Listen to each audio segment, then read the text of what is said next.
Atos capítulo 5. Atos capítulo 5.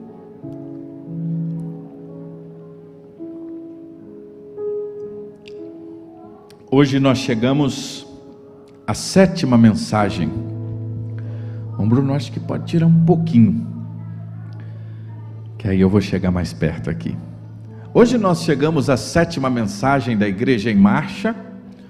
As 6 primeiras já estão no nosso canal no YouTube. Nós temos por prática a pregação expositiva da palavra, então a gente pega um livro e vai expondo ele para a gente crescer nas Escrituras. Então, se você deseja ouvir as outras 6 mensagens iniciais, é só você entrar em youtube.com/HopeTV, está todas lá, editadas só as mensagens para que você possa dar uma maratonada. E se você entrar no culto de hoje, tem o link também lá na descrição de todas as 6 mensagens que a gente tem durante esse ano pensado e crescido no livro de Atos, Léo. Revestidos de poder foi a primeira ascensão de Cristo e o selo da vitória, salvos e cheios do Espírito Santo, marcas de uma igreja cheia do Espírito Santo, a oração e a ação de Deus, e na última semana, triunfantes sobre as adversidades. Como triunfar?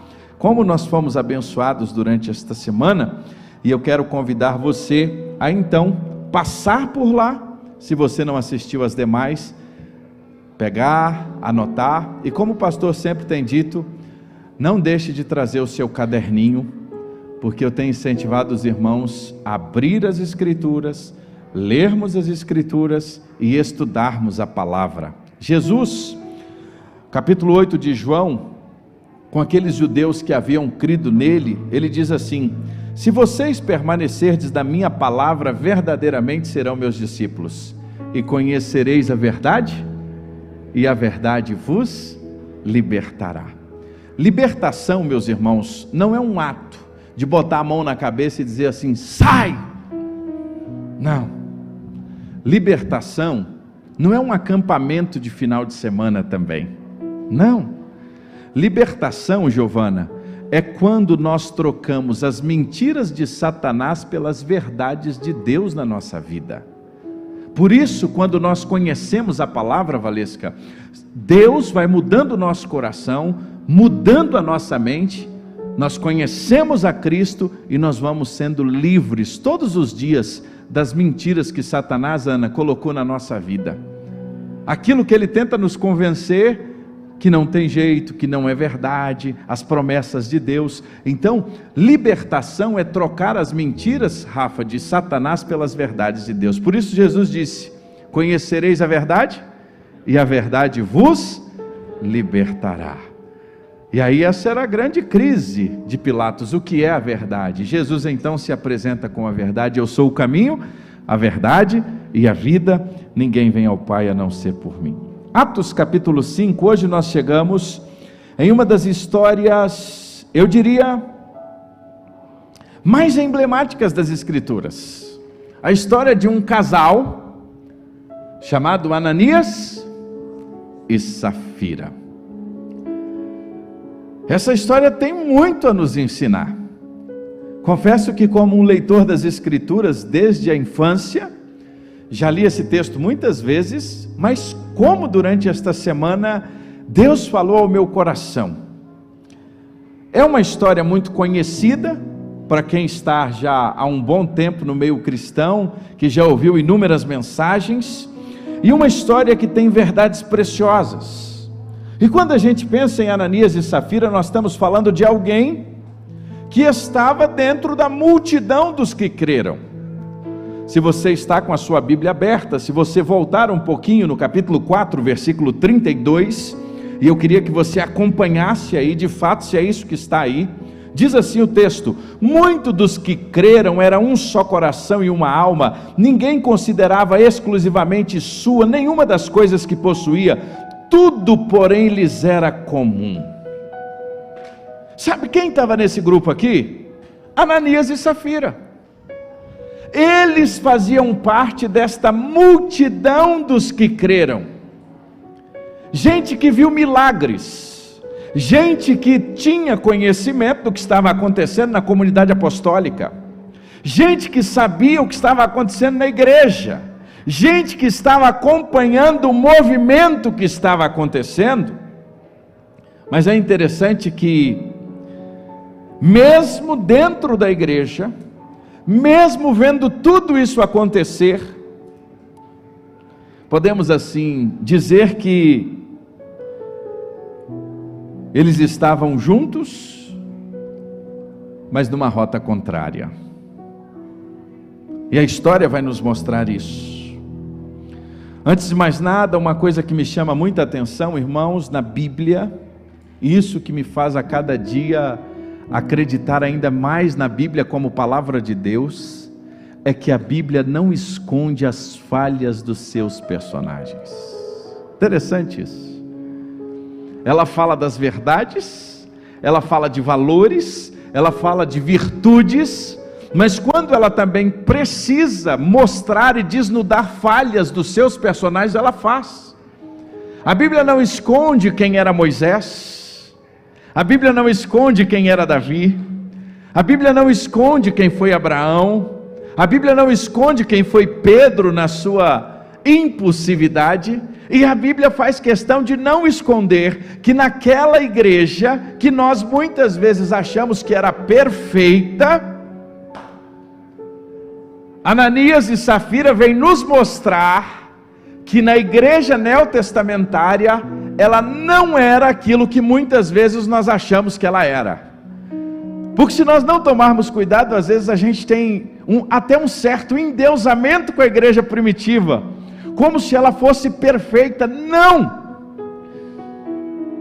Dentro do contexto da igreja neotestamentária, que é formada por gente, e aonde tem gente, como eu e você, vou brincar com o Hamilton, né? Aonde tem gente, tem até flamenguista. Não, Dalma, isso não é... O que a gente faz, né? Aonde tem gente, a gente tem falhas, tem limitações. Aonde tem pessoas. E aqui nesta igreja nós temos o caso de Ananias e Safira, e pessoalmente eu acredito que o Espírito Santo ordenou Lucas para escrever esse relato. Sabe para quê?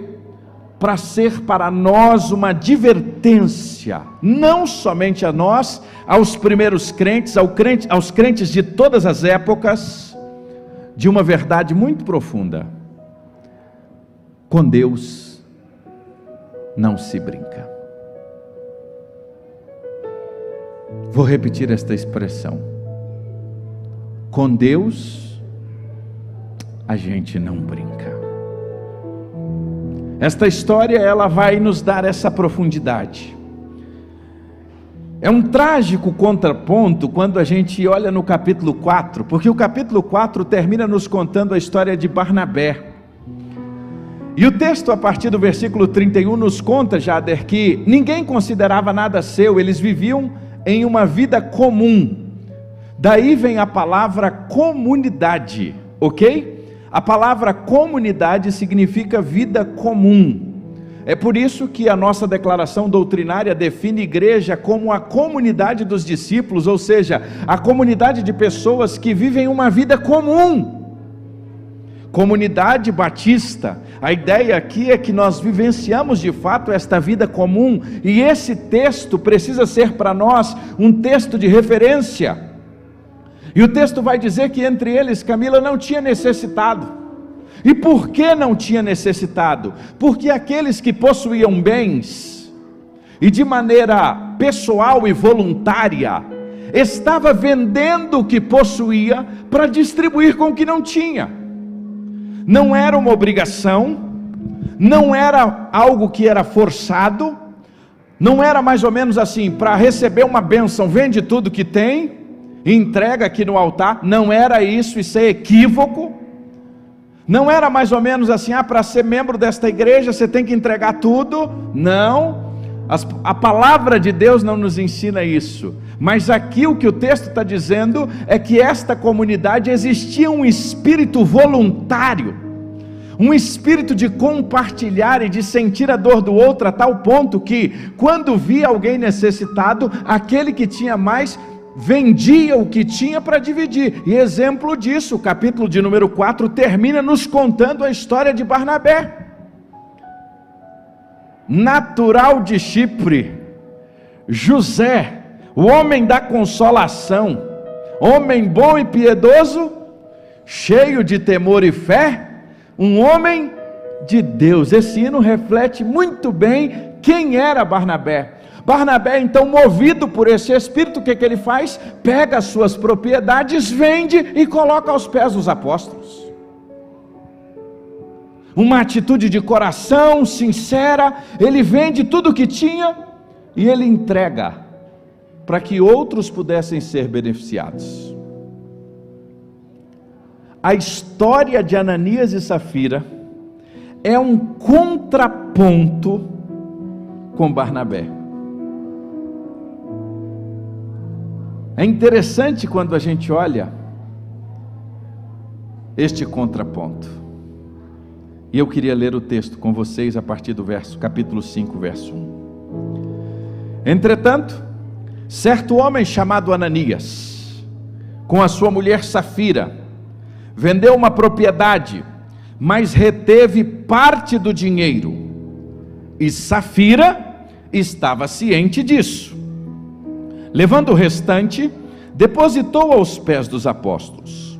Então Pedro disse: Ananias, por que você permitiu que Satanás enchesse o seu coração para que mentisse ao Espírito Santo, retendo parte do valor do campo?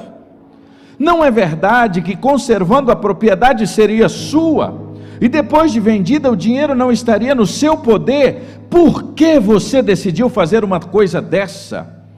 Você não mentiu para os homens, mas para Deus. Ouvindo estas palavras, Ananias caiu morto, e sobreveio grande temor a todos os que souberam do que tinha acontecido. Levantando-se os moços, cobriram o corpo de Ananias e o levaram para fora e o sepultaram. Quase 3 horas depois, entrou a mulher de Ananias, sem saber o que tinha acontecido. Então Pedro, dirigindo-se a ela, perguntou: diga-me, foi por este valor que vocês venderam aquela terra? E ela respondeu: sim, foi por este valor. Então Pedro disse: por que vocês entraram em acordo para tentar o Espírito do Senhor? Eis aí à porta os pés do que sepultaram seu marido, e eles levarão você também. No mesmo instante, ela caiu aos pés de Pedro e morreu. Entrando os moços, viram que ela estava morta. Levando-a, sepultaram ao lado do marido. Verso 11. E sobreveio grande temor a toda a congregação e a todos aqueles que ouviram falar destes acontecimentos.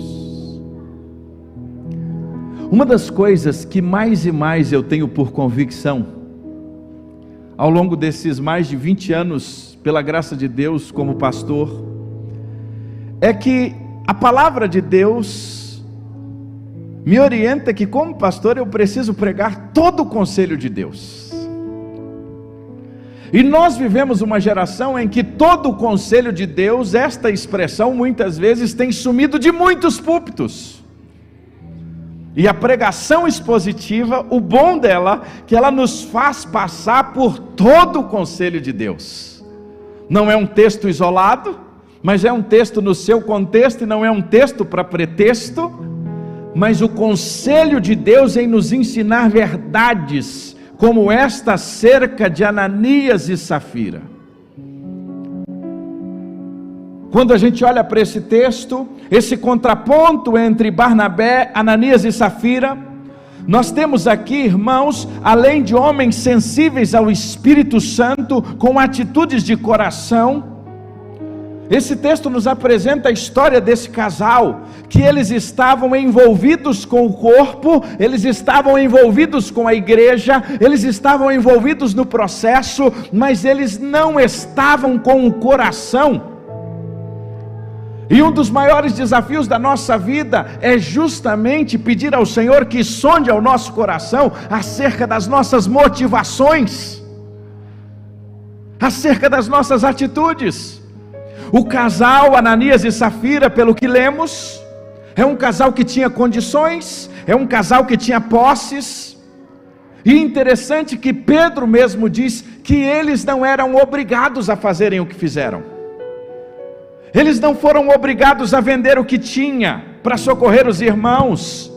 E o pecado de Ananias e Safira, o pecado que eles cometeram, não foi necessariamente a mesquinhez, por guardarem parte do dinheiro, não foi essa ideia de ser mesquinho, porque eles tinham ou não a opção de vender, eles tinham ou não a opção de entregar. Então a grande questão aqui não é a mesquinhez de não entregar, a grande questão aqui é a mentira ao Espírito Santo. A grande questão aqui é a mentira ao Senhor nosso Deus. O pecado de Ananias e Safira foi o de mentir diante de Deus e do povo. Por quê? Eles tinham falado ou dito que tinham entregue a quantidade total, quando na verdade eles esconderam parte. O jeitinho. Vamos dar um jeitinho. Olha o que diz o verso 3. Então Pedro disse: Ananias, por que você permitiu que Satanás enchesse o teu coração? Por que, Ananias? Por que você mentiu ao Espírito Santo e você reteve parte do preço da sua venda? Guardando não ficava para ti e vendida não estava ao teu poder. Por que formaste esse desígnio no teu coração? Não mentistes aos homens, mas mentistes a quem? A Deus. Este foi o pecado de Ananias e Safira. E este pecado, meus irmãos, ele foi julgado com severidade. Por quê, Rafa? A desonestidade, a cobiça, a avareza, meus irmãos, isso é destrutivo e isso impede a ação poderosa do Espírito Santo no nosso meio. Era necessário, meus irmãos, e toda mentira é terrível, toda mentira é ruim, mas quando nós mentimos achando que nós podemos enganar a Deus e ao seu povo, meus irmãos, nós estamos cavando a nossa própria sepultura. É impossível enganar o nosso Deus, é impossível, até por um tempo a gente consegue enganar a igreja, enganar aos irmãos, maquiar um relacionamento com Deus, mas mais cedo ou mais tarde, o verdadeiro evangelho, que é luz, ele traz as claras. E é isso que a Bíblia está nos ensinando. E é interessante, Derlei, que existe uma expressão aqui, que Pedro vai dizer assim: Ananias, por que se encheu Satanás o teu coração? A expressão aqui, encheu, Rafa, é a mesma que Paulo vai usar em Efésios capítulo 5, quando ele diz o quê? Enchei-vos do Espírito. E aqui Pedro está dizendo, Lucas narra, que ao contrário de ser cheio do Espírito como estava Barnabé, Ananias e Safira estavam cheios do coração, maquinando o mal, maquinando aquilo que não era a vontade de Deus. John MacArthur tem uma frase sobre esse texto. Ele diz assim: Ananias e Safira foram satanicamente inspirados, em contraste a Barnabé, que foi inspirado pelo Espírito Santo. Qual foi o fruto? A palavra de Deus nos ensina que o salário do pecado é a morte. Qual foi o fruto então? Ananias cai e tem a sua vida ceifada. Diz o verso 11 que houve grande temor. Queria que você prestasse bastante atenção no verso 11. O verso 5 e o verso 11 tem a expressão temor. E sobreveio grande temor sobre a igreja e todos aqueles que ouviram falar destes acontecimentos. Aquela congregação, aqueles irmãos, os irmãos de todo o tempo, e nós hoje que estamos aqui, 2000 anos depois quase, precisamos parar e pensar que a consequência dos nossos pecados pode nos levar o quê? A morte. E não somente a morte física, mas a separação eterna de Deus. Pecado é isso. Pecado é errar o alvo. Pecado é literalmente não fazer aquilo que Deus nos orientou a fazer. E quando nós fazemos as nossas próprias escolhas, nós pecamos. E fruto do nosso pecado, nós somos afastados de Deus. Esse temor se estende por toda a igreja. Todos que estavam presentes temeram o juízo divino. Irmãos, a insensatez do homem, achar que ele pode tudo. E às vezes a gente vive num tempo assim, que o homem acha que ele pode todas as coisas, que o homem acha que nada o freia, e aí a sua arrogância, a sua forma de lidar com as coisas, e acha que ele pode até mesmo mentir para Deus. Não abusa da paciência de Deus, não. Não brinca com o Senhor, não. Porque o mesmo Deus, que é um Deus extremamente amoroso, que é um Deus misericordioso, Ele também é um Deus zeloso, e Ele é um Deus santo. E na sua santidade, Ele não aceita o pecado. Isso para Deus, Derlei, é tão forte, que o seu filho na cruz, o que ele diz? Eloi, Eloi, lama sabachthani. Deus meu, por quê? Você já parou para perguntar por que ele está dizendo aquilo? Por que, Giovana? O que ele estava levando sobre si naquele momento? O meu e o seu pecado.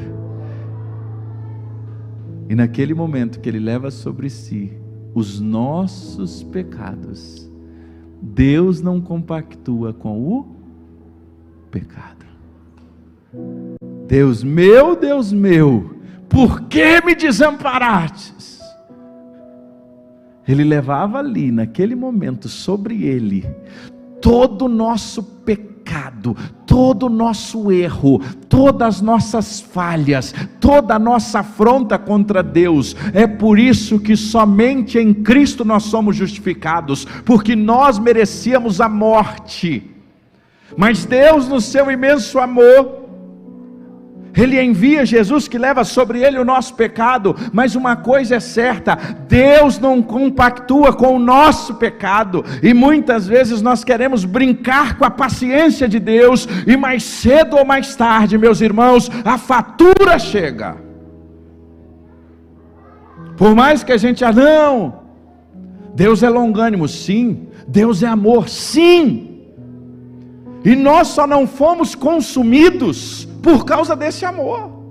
Nós só não fomos literalmente consumidos por causa da graça que nos alcançou. Mas esse texto aqui, ao olhar para esta história, eu queria nesta noite tirar pelo menos 3 lições. E nós temos aplicado a Bíblia nas nossas vidas. É interessante que antes de mencionar a primeira lição, no verso 11, é a primeira vez no livro de Atos que a palavra igreja aparece. É a primeira vez que a expressão igreja vem. E sobreveio grande temor a toda a igreja, a assembleia, os chamados para fora, o ajuntamento, o corpo. Aquele foi um episódio. E aquela situação de Ananias e Safira foi algo tão marcante, que não marcou apenas os apóstolos, não marcou apenas Pedro e João, mas marcou toda a igreja. Quais lições nós podemos olhar para esse texto e tirar para a nossa vida hoje? Primeira delas, Dalmo: não abuse da paciência de Deus. E agora vou até te fazer um pedido, que eu sei que você não gosta de fazer isso, mas eu queria que você falasse para quem está do seu lado aí: amigão, não abusa da paciência de Deus não. Pode falar, não abusa da paciência de Deus não. Não abuse da paciência de Deus. Às vezes nós queremos abusar da paciência de Deus. Nós vivemos numa geração que está abusando da paciência de Deus. E Ananias e Safira nos ensina que na nossa jornada, meus irmãos, nós não podemos brincar com as coisas de Deus. Às vezes nós esquecemos, nós começamos a falar muito sobre graça. Sem dúvida é a graça que nos alcançou, mas a graça não nos imuniza da responsabilidade de tratar as coisas de Deus com seriedade. E desde o Antigo Testamento a gente vê isso, desde a condução, a forma. Olha Uzai e a arca. Quantas coisas nós vamos ter em toda a história. Com Deus não se brinca. Meus irmãos, nós não podemos abusar da paciência de Deus. E Ananias e Safira, eles brincaram com isso. E às vezes nós brincamos com Deus, às vezes nós brincamos com o pecado, às vezes a nossa mente, o nosso coração já está cauterizada. Irmão Arthur e outros irmãos que estão aqui conosco poderiam nos dar uma aula. Manzaleide, que são irmãos profissionais da saúde, cauterização.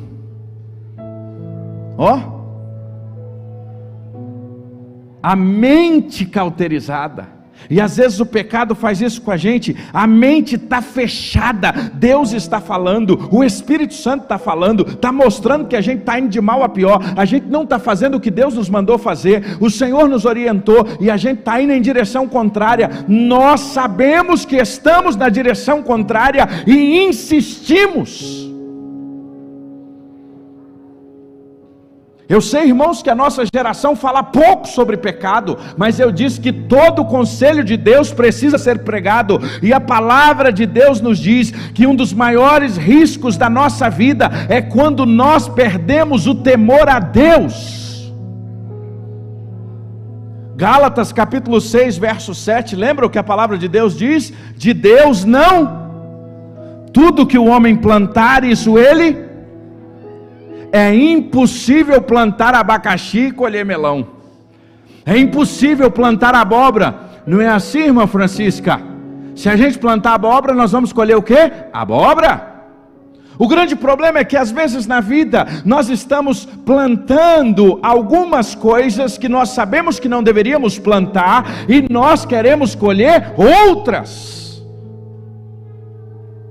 E usamos até a graça para dizer: olha, Deus é gracioso. Sim, Ele é gracioso, e se não fosse essa graça, nós já estávamos consumidos. Mas esse Deus que é gracioso, Ele é santo, e Ele requer de nós o quê? Santidade. E Ele nos ensina o quê? Sede santos, porque eu sou santo. Eu não estou dizendo que nós seremos perfeitos, eu não estou dizendo que nós não pecaremos mais, eu não estou dizendo que nós não vamos ter uma vida em achar que somos melhores do que alguém. Não é isso. O que eu estou dizendo é: nós precisamos tratar o nosso relacionamento com Deus de maneira séria. Irmãos, nós somos uma geração que estamos brincando com as coisas de Deus. Quer ver uma coisa que a gente brinca? O dia do Senhor. Vou pegar só essa. Nós tratamos o dia do Senhor como se fosse o nosso dia. Domingo, irmãos, não é nosso não. Domingo é do Senhor. Como é que nós tratamos esse dia? E a gente brinca. Como é que nós tratamos a nossa vida de oração? Como é que nós tratamos a nossa vida com Deus? Como é que nós tratamos as coisas que Deus tem falado ao nosso coração? Como é que nós tratamos a nossa jornada? Estou pegando aqui coisas simples do dia a dia, só para mostrar. Não estou falando que a gente deva ser legalista, irmãos, não é isso. Eu não estou falando de legalismo, não estou falando disso. Eu estou falando do mínimo que a Bíblia nos ensina. Mas às vezes a gente trata isso como? Vamos levando, vamos levando, vamos levando.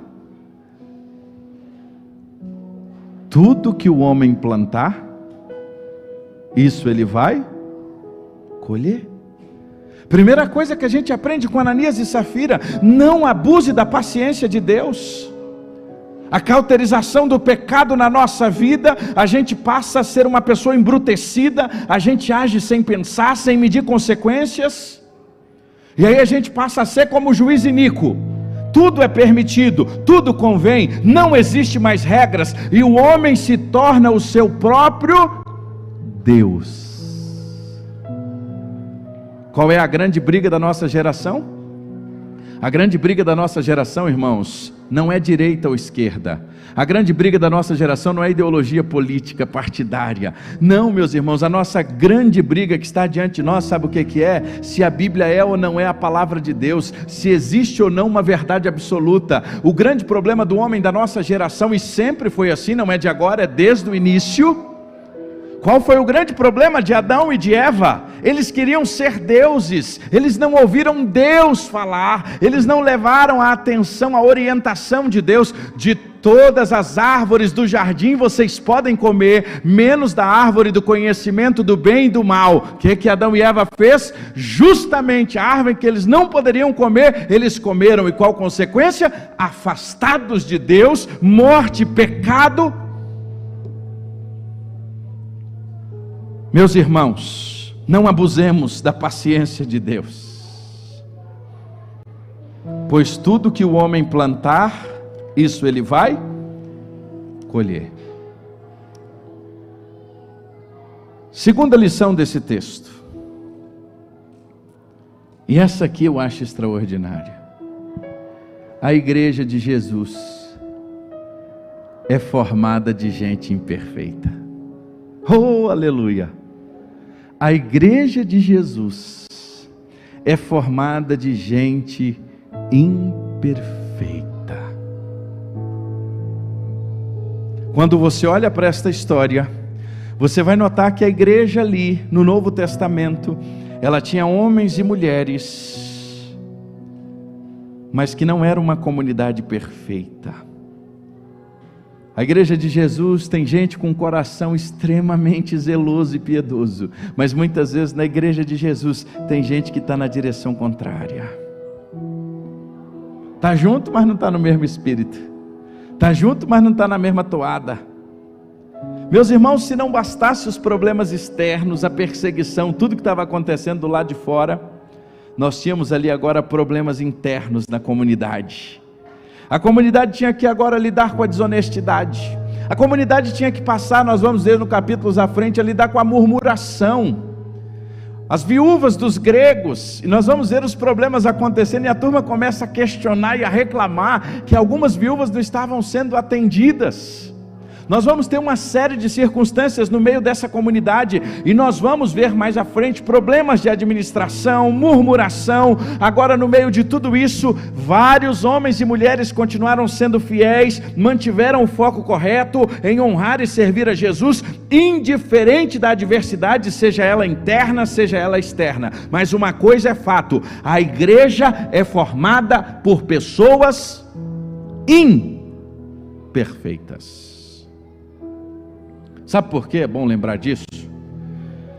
Que às vezes a gente tem uma expectativa com a igreja que é equivocada, que a gente acha que nesse lugar aqui, nessa comunidade de discípulos, só tem gente, que acerta em tudo.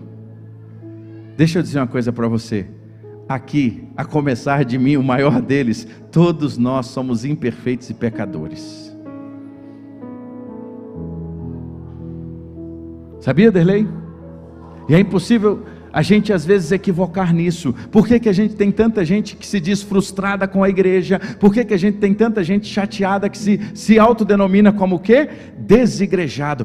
Eu estou frustrado com a igreja, porque lá eu convivi com pessoas que eram falhas, porque lá eu convivi com pessoas que tinham defeitos. Sim, porque a igreja, ela é formada por gente que tem defeito, ela é formada por pessoas que estão em processo de construção, e é importante a gente lembrar.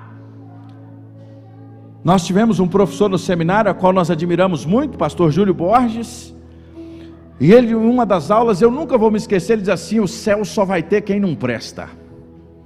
E eu achei fantástico quando ele disse aquilo.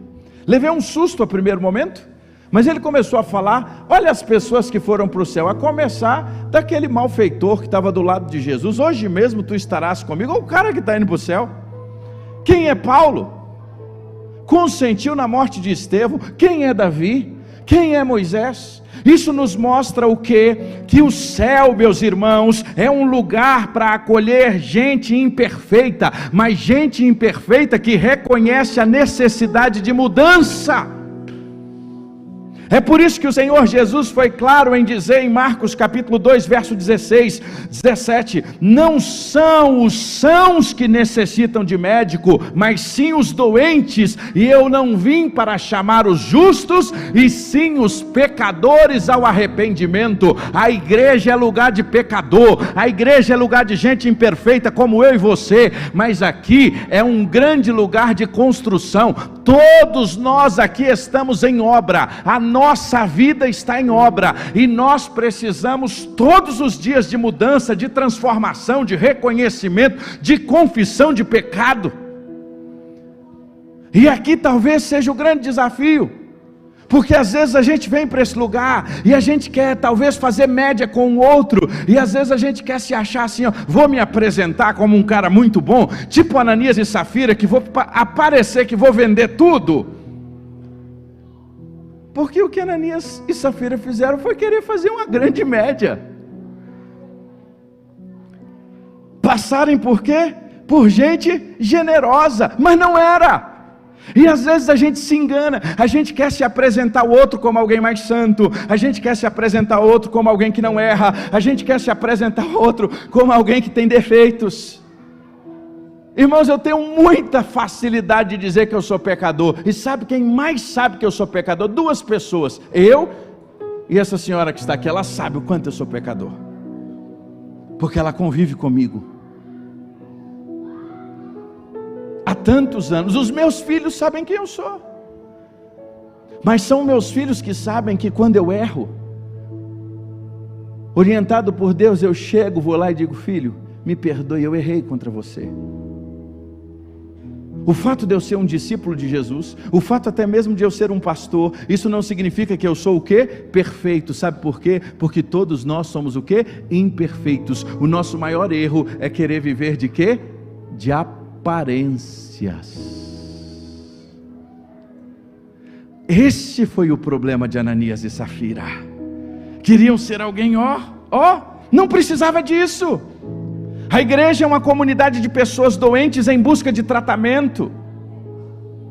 Mas às vezes a gente fica com vergonha de falar, né? A gente fica com vergonha de confessar. Deixa eu dizer uma coisa para você, não tenha vergonha, é Deus quem nos justifica. Oh, aleluia! É Deus quem nos justifica. Nenhuma condenação há para os que estão em Cristo Jesus, nosso Senhor. Sabe o que Ele quer? Que a gente supere.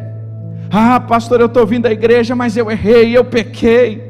Meu irmão, continua vindo, se arrependa, começa de novo. Pastor, eu comecei de novo e eu errei. Se arrependa de novo, vamos lutar, vamos orar, vamos buscar a Deus. Em nome de Jesus, vai chegar uma hora que você vai ser liberto dessa circunstância. Você vai olhar para trás e a sua experiência vai ajudar outros. O que você não pode é ficar pelo caminho. O que Satanás quer é que você erre e fique apenas guardando o seu pecado para você mesmo, e fique às margens, quando na verdade Jesus está te estendendo a mão e dizendo, vem, vamos recomeçar. Todo dia de recomeçar. A palavra de Deus diz, se confessarmos os nossos pecados, Ele é fiel e justo para perdoar-nos de todo pecado e de toda injustiça.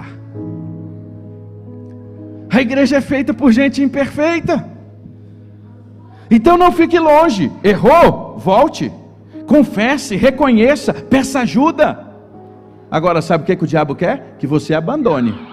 Ele quer que você fique longe, ele quer que você fique distante. O irmão que tiver o controle pode desalarmar, senão logo logo vai tocar. Foi no bolso de alguém. Esse é um desafio que nós temos. Ok, esse é um desafio que nós temos. Entender o quê? Que nós precisamos de ajuda. Nós precisamos, de fato, entender o que Deus quer conosco. A igreja, e eu queria que você repetisse comigo, a igreja é uma comunidade de pessoas doentes em tratamento. Vamos mais uma vez? A igreja é uma comunidade de pessoas doentes em tratamento. Última lição e a gente termina por aqui. Não queira viver uma fé para impressionar os homens. Não queira isso. Não queira viver a sua fé para impressionar alguém da sua casa, seu marido, sua esposa. Não queira viver a fé para impressionar alguém. Viva para honrar a Deus.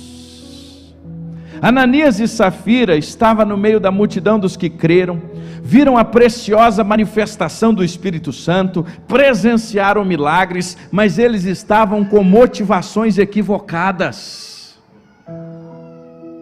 Às vezes nós podemos estar aqui com motivações equivocadas. Às vezes a gente pode fazer algumas coisas com motivações equivocadas. É por isso que o Senhor conhece as nossas motivações, a ponto de dizer o seguinte: se você está vindo entregar uma oferta, e se você lembra que tem algo contra alguém, o que é mais importante? A oferta? Não!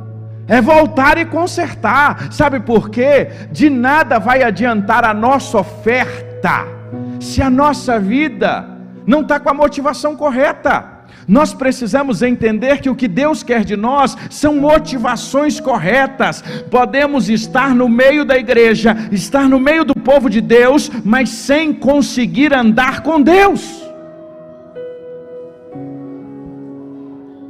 Tem até uma linguagem, fala igual crente. E agora falar como crente no Brasil é mole. Só basta você ouvir umas 10 músicas gospel aí, como diz o Zé da Roça, e aí você já vai usar o linguajar. Está na bênção? Ó, começa a usar um linguajar evangélico, começa a falar de maneira igual, alguém até diz assim, olha, ela até parece que é evangélica. Só tem uma coisa: não conheceu ainda Deus verdadeiramente, não tem a consciência de arrependimento, de conversão, mudança de vida, confissão de pecado, continua tratando o pecado como brincadeira. Ah, mas eu levanto a mão até louvo. Olha, e vou mais, na geração que nós estamos, espiritualidade é arrepio, né? Aí eu estava no culto e eu fiquei arrepiada. Se baixar a temperatura aqui um pouquinho, dá para arrepiar mais fácil ainda. A questão, irmãos, não é só arrepios. A questão da fé, irmãos, não é só levantar a mão, fechar os olhos no worship, não. A questão da fé, irmãos, é quem nós somos, quando ninguém nos vê. A questão da fé, irmãos, é como nós demonstramos a nossa fé quando nós somos afrontados. A questão da fé é como nós reagimos no nosso dia a dia, quando as pessoas vêm em cima da gente, e a gente precisa de fato mostrar que nós somos crentes. Essa é a questão. É por isso que a gente diz assim, no Brasil nós somos 30 milhões de evangélicos, e cada dia o roubo só cresce, 30 milhões de evangélicos, e a prostituição, tudo que está acontecendo aí só aumenta. Irmãos, nós precisamos entender que nós temos uma igreja cheia de falsos convertidos, irmãos. Falar igual evangélico não é suficiente. Nem vou dizer mais andar com a Bíblia debaixo do braço. Antigamente era algo que se tinha muito valor, hoje a gente nem anda mais com a Bíblia. Aliás, tem uma geração de crentes que tem vergonha de andar com a Bíblia, porque a Bíblia tem um valor. Não sirva a Deus para agradar alguém. Não sirva a Deus para agradar alguém que você está achando legal. Eu vou lá. Cara, aquela menina é jóia, hein? Estou a fim de namorar com ela. Se a motivação for essa, está equivocado. Eu vou lá, vou fazer isso porque o pastor... Cara, tu não precisa agradar o pastor não, mano. A gente tem que agradar a Jesus. Porque quando a gente agradar a Jesus, nós estaremos fazendo aquilo que o Senhor quer de nós. Ananias e Safira, pode vir os meninos, nos ensina 3 coisas. A primeira delas, não abusa da paciência de Deus. Vou repetir isso. Não abuse da paciência de Deus. Vamos repetir juntos? Não abuse da paciência de Deus. Segundo, a igreja é formada por gente imperfeita. Olha, isso tira um peso das nossas costas, né? Aqui não é uma comunidade de pessoas perfeitas. Aqui é uma comunidade de pessoas em tratamento. Sabe quando nós vamos ser perfeitos? Dia que nós encontrarmos com Ele nas nuvens com poder e glória. E aí nós vamos receber um novo corpo, qual não haverá mais pecado. Enquanto estivermos aqui, nós seremos imperfeitos. A grande diferença, sabe qual é, irmã Benildes? Que nós não temos mais prazer no pecado. Sabe qual é a grande diferença de alguém que conhece a Deus para alguém que não conhece? É o prazer no pecado. E por fim, viva para o Senhor e não para impressionar os homens. Queria te convidar para ficar de pé. E nós vamos orar. E eu queria que, enquanto nós cantemos essa canção, logo depois eu quero fazer um convite a você. Eu queria que você falasse hoje com Deus e falasse com o Espírito Santo. Com Deus não se brinca, meu irmão. A gente não brinca com o Senhor. Tem alguma coisa para ajustar? Tem algum parafuso aí para ser apertado com Deus? Tem alguma circunstância que precisa ser confessada diante de Deus? Nesta noite o Espírito Santo de Deus está falando ao seu coração. Vamos adorar ao Senhor, porque o Santo Espírito está aqui. E é Ele quem nos convence, é Ele que fala, é Ele que ministra a nossa vida. Queria que você fizesse dessa canção a sua oração hoje. E logo depois eu quero fazer um convite para você. Mas eu queria que você corajosamente falasse assim: Deus, fala no meu coração. Deus, eu estou brincando com o Senhor. Deus, como eu tenho sido? Tem alguma coisa na minha vida hoje que precisa ser ajustada, que precisa ser confessada? Mostra-me, Senhor, nessa noite. Adoremos a Ele.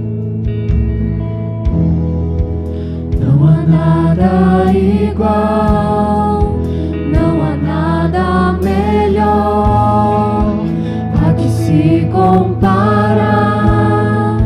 A esperança viva,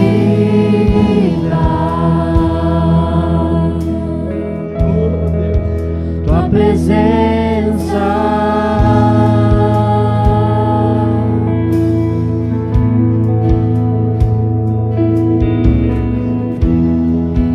Eu provei e vi o mais doce amor que liberta o meu ser e a vergonha desfaz.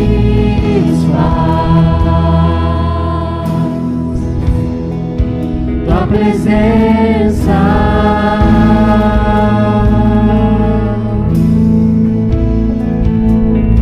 cante. Santo Espírito, és bem-vindo aqui. Vem inundar, encher esse lugar. É o desejo do meu coração, sermos inundados por tua glória, Senhor.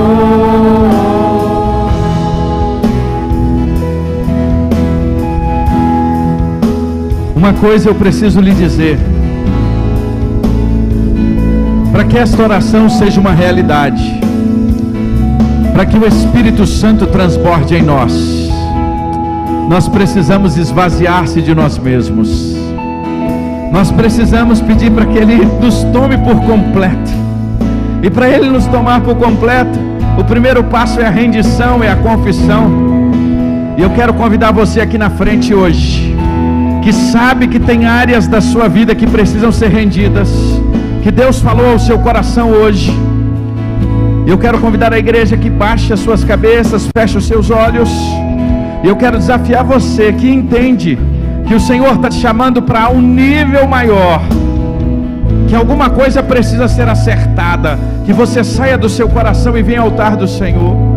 E hoje você de joelhos aqui, você vai falar com Ele: Deus, eu tenho feito isso, eu tenho agido dessa maneira, mas hoje o Teu Santo Espírito está falando ao meu coração, e hoje eu quero diante do Senhor confessar o meu pecado, e hoje eu quero confessar, ó Deus, a minha fraqueza, e hoje eu quero confessar a minha limitação, e hoje eu quero reconhecer, Deus, eu não quero brincar com o Senhor, a Tua palavra é muito séria, ó Deus, a vida com o Senhor é muito séria, ó Deus, em nome de Jesus, Espírito Santo, o Senhor tem liberdade entre nós. Ó Espírito Santo, nós cremos no Teu mover. Ó Espírito Santo, nós cremos, ó Deus, que o Senhor convence o homem do pecado, da justiça e do juízo. E eu te peço, Deus, em nome de Jesus, eu te peço, Senhor, tem coisas aqui entre nós que precisam ser resolvidas, e eu te peço em nome de Jesus, Espírito Santo, fale ao coração agora, traz cada um, ó Deus, é o Senhor que vai trazer, não é o apelo, não é a força humana, mas é o Teu Santo Espírito, em nome de Jesus. Você que tem algo que você quer resolver com o Senhor hoje, saia do seu lugar. Se você não quer sair do seu lugar, se ajoelhe aonde você está e diga: Deus, eu reconheço, Pai, que eu tenho feito isso, eu tenho afrontado o Senhor com o meu pecado, eu tenho murmurado, eu tenho, ó Deus, investido a minha vida, os meus olhos têm visto pornografia, Senhor, eu tenho visto coisas que eu não deveria ver, eu tenho pensado coisas que eu não deveria pensar, eu tenho acessado coisas que eu não deveria fazer, eu tenho feito negócios que eu não deveria fazer. Senhor, em nome de Jesus, hoje eu estou confessando, Senhor, porque hoje eu entendi que a vida com o Senhor é uma vida séria. A vida com o Senhor, ó Deus, não é coisa de brincadeira. A vida com o Senhor, Pai, é coisa muito séria.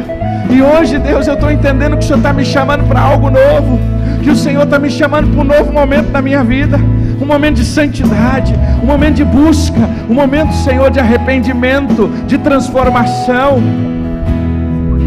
Eu quero dizer a você: não tenha vergonha, sai do seu lugar.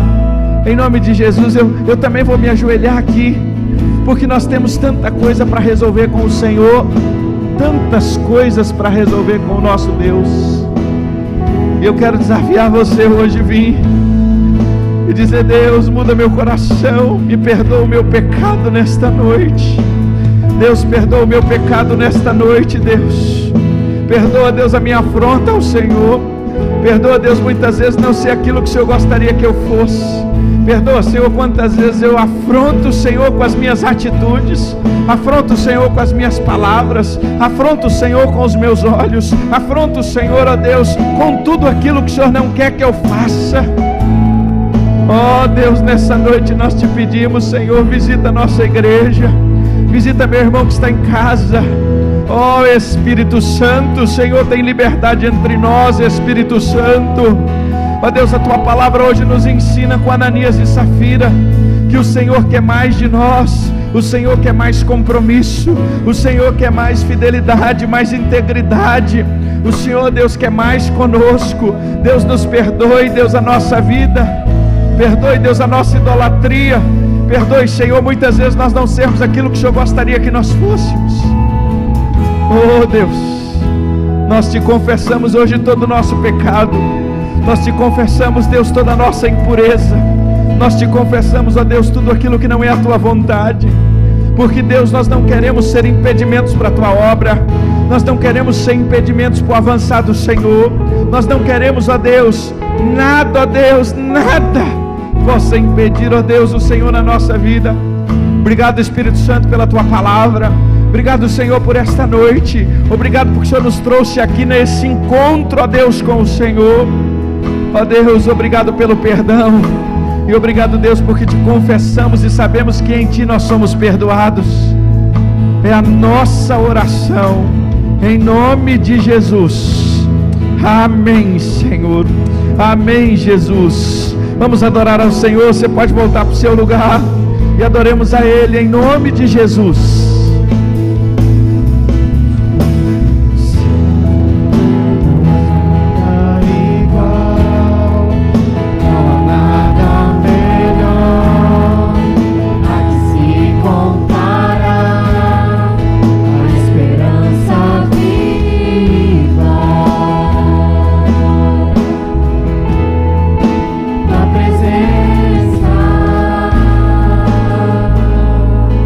Adore a Ele, faça dessa canção a sua oração.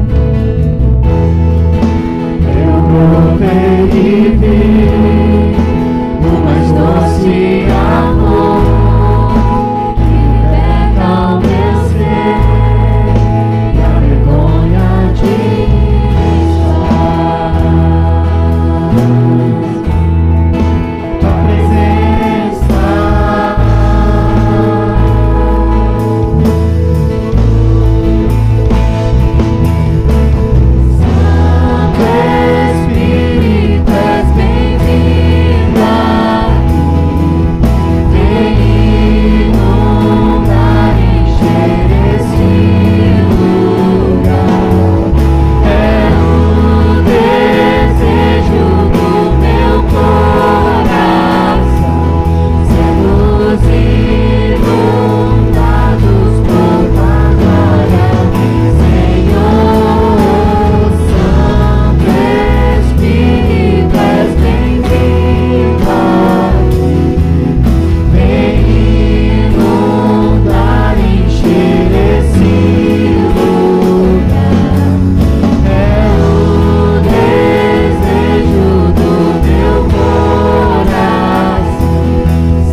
Adore ao Senhor. Vamos provar da tua glória e bondade. Vamos provar do quão real é tua presença. Vamos provar da tua glória e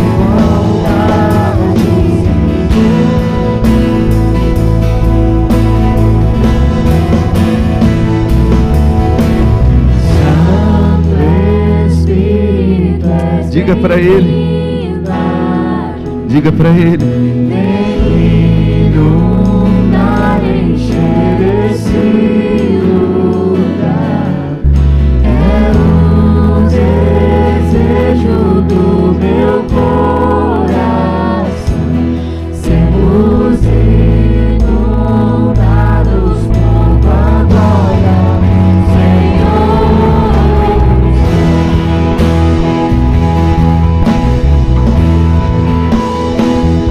Queria que você levantasse as suas mãos com essa atitude, dizendo: Deus, eu estou aqui para receber uma semana de bênçãos na tua presença. Senhor, nosso Deus e Pai, em nome de Jesus, obrigado por esta noite, obrigado pela tua presença aqui entre nós. Obrigado, Senhor. Obrigado, Deus, porque o Senhor está aqui conosco, o Espírito Santo. Obrigado, Deus, porque o Senhor nos mostra o quão miseráveis nós somos. E nós precisamos do Senhor, Deus. Não nos deixa a gente brincar com o pecado, Senhor. Não nos deixa, Deus, a gente brincar com a tua presença. Deus, nos dá consciência, Deus, a cada dia da seriedade que é te servir. Deus, fala ao nosso coração. Continua, Deus, a ministrar na nossa vida como igreja. Que ao sair daqui, Deus, a unção do Senhor venha sobre nós, sobre as nossas casas, os nossos lares. Ó Deus, em nome de Jesus, que haja cura, que haja transformação, que haja restauração, que haja, ó Deus, em nome de Jesus, enchimento com o teu Santo Espírito, que haja renovo, que haja, ó Deus, em nome de Jesus, mudança de vida. Que tenhamos uma semana na tua presença extraordinária. Que o Senhor nos leve agora para casa. Deus, eu te peço, visita a irmã Valdeneide agora, que está sentindo tantas dores, Pai. Eu te peço por cura agora por ela. Eu te peço pela cura completa na vida do Zusa. Eu te peço que o Senhor visite, ó Deus. Eu te louvo porque hoje o Felipe está aqui, Senhor, e eu te agradeço por essa criança. Domingo ele estava no hospital, mas para a tua glória ele já está aqui hoje. Glórias a Deus. Pai, obrigado pela tua presença. Visita agora aqueles que estão, ó Deus, assistindo este culto, os que não assistir. Em nome de Jesus, toma cada um agora nas tuas mãos com poder e graça. Toma cada um agora, ó Deus, visitando agora, e nos dá uma semana de experiências com o Senhor. Deus, nos permita conhecer mais da tua presença, nos permita ter uma vida de oração, que nós possamos estar aqui na madrugada de quarta-feira, Deus, te clamando. Guarda, Senhor, visita agora a irmã Suzana, Pai. Tira as dores que a irmã Suzana tem enfrentado. Traz cura completa, ó Deus, sobre a vida da irmã Suzana. E abençoe cada um que está aqui agora, ó Deus. Pai, eu te agradeço pelos teus servos que vieram à tua casa agora. E eu te peço que o Senhor nos dê uma semana na tua presença, guardado pelo teu poder. Que o Senhor abra as portas que o Senhor deseja que sejam abertas, que o Senhor feche aquelas que precisam ser fechadas, que o Senhor nos dê discernimento espiritual nas decisões, que o Senhor nos dê sabedoria, Pai, aonde quer que passarmos. Que o amor de Deus, o nosso Pai, a graça revelada a cada um de nós através do Senhor Jesus, e as doces consolações do teu Santo Espírito, seja com todo o povo de Deus, hoje e para sempre. Amém, Jesus. Deus abençoe. Vamos em paz. Não deixe de tomar o cafezinho no final. Esse tempo de comunhão não vai embora. Aproveite para a gente estar juntos em nome de Jesus.